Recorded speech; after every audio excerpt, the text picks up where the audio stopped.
Ça, c'est un chemin comme du temps des chevaliers.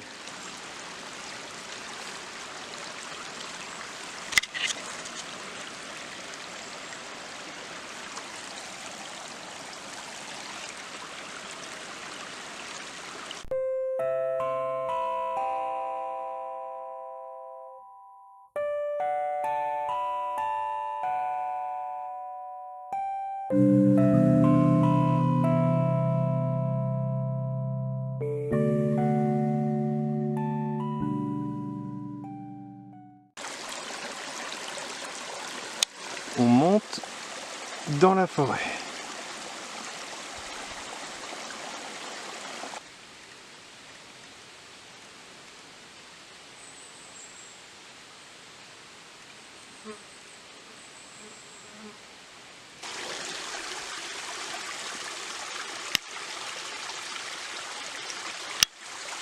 On va par là. J'ai trouvé l'origine de la source qui était près de moi avant. Et elle sort de sous terre,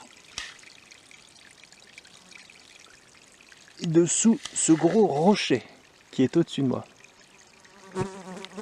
Donc voilà, je suis content parce que je voulais trouver un endroit comme ça pour vous remercier mes 3000 abonnés, car ensemble on a franchi la barre des 3000 abonnés. Et pour l'occasion, je souhaitais raconter une nouvelle fois le premier rêve que Jésus-Christ m'a donné quand je suis devenu chrétien. Car j'ai commencé à croire en lui en 2010, et à l'époque je travaillais et j'allais en travail à vélo, et le matin quand j'allais au travail, je voyais des levées de soleil, et le soir quand je rentrais en vélo, je voyais des couchers de soleil. Et j'étais là, il faisait bon, j'étais amoureux d'une jeune femme, et je me sentais vraiment bien. Et j'ai commencé à remercier Dieu. Au début, je lui parlais simplement pour le remercier. Je le remerciais de vivre, d'être capable de ressentir l'amour. Et c'est comme ça que j'ai commencé à croire en lui et à lui parler. Et un soir, en 2010, j'ai fait un rêve que je vais vous raconter. Donc dans ce rêve, je marchais sur la terre et il faisait nuit et le sol était noir. Il n'y avait pas un brin d'herbe, il n'y avait pas d'arbre. Et pendant que j'étais en train de marcher, j'ai levé les yeux au ciel et j'ai vu un ciel sombre avec des grandes traînées orangées dans le ciel, comme les traces que des météorites auraient pu laisser. Et en voyant ces grandes traînées dans le ciel, je me suis dit, c'est la fin des temps. Et je continuais à marcher, il faisait chaud et j'avais soif. Et à un moment, je suis arrivé et en face de moi, il y avait une grande étendue d'eau et derrière des grandes montagnes sombres. Et je savais que je ne pouvais pas aller plus loin. Et donc je me suis arrêté au bord de l'étendue d'eau et à ce moment-là, qu'est-ce que je trouve pas à mes pieds? Une bouteille de Coca-Cola. Et là, une bouteille en verre, fraîche, pleine de coca et un peu humide comme ça, donc je la prends en main, je l'ouvre et je commence à boire et je suis trop content j'ai l'impression que ça me fait du bien et je bois et j'aime beaucoup. Et à ce moment-là, un ange descend du ciel à ma droite et il me dit: Adrien, tu sais que c'est la fin des temps. Et tu sais que cette boisson est la boisson du diable.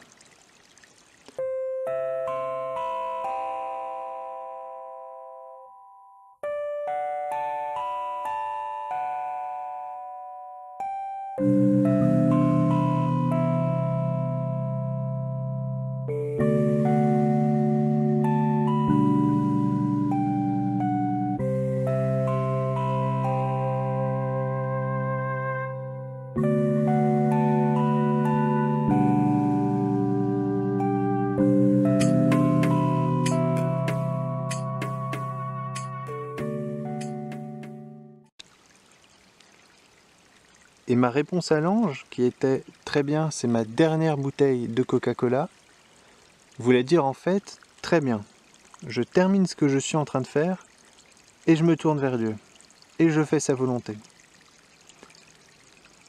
Et Dieu s'est personnellement assuré que je me tourne vers lui pour pouvoir m'occuper de vous. Donc, c'est ce que j'essaye de faire maintenant. C'est ce que je vais continuer d'essayer de faire. J'espère que je le fais bien. J'espère que mes vidéos vous ont aidé et vont continuer à vous aider à comprendre ce qui se passe dans le monde, à comprendre comment fonctionne Dieu. Moi, en tout cas, je l'aime, je suis content de tous les jours que je passe avec lui. D'ailleurs, aujourd'hui, donc en venant dans la forêt, j'avais l'intention de vous raconter ce rêve. Et je prends un chemin, j'avais le choix entre me garer à 2 endroits. Et je me suis dit, bon, l'autre c'est plus loin, mais je vais quand même passer par là. Donc je prends un petit chemin en pleine forêt. Et là, je suis un camion. Et sur ce camion, un énorme tas de bouteilles de Coca-Cola. Alors que c'était encore une fois impossible, extraordinaire, qu'il y ait un camion sur cette route et que sur ce camion, il y a un énorme tas de Coca-Cola. Donc je me suis dit, bon, le Seigneur, Dieu, souhaite que je vous raconte ce rêve une nouvelle fois. Il me le confirme, donc je vais le faire et c'est pour ça que je l'ai fait aujourd'hui. Voilà, j'espère que vous aurez apprécié. Et je vous dis à très bientôt pour de nouvelles vidéos. Je suis impatient d'en faire de nouvelles pour vous.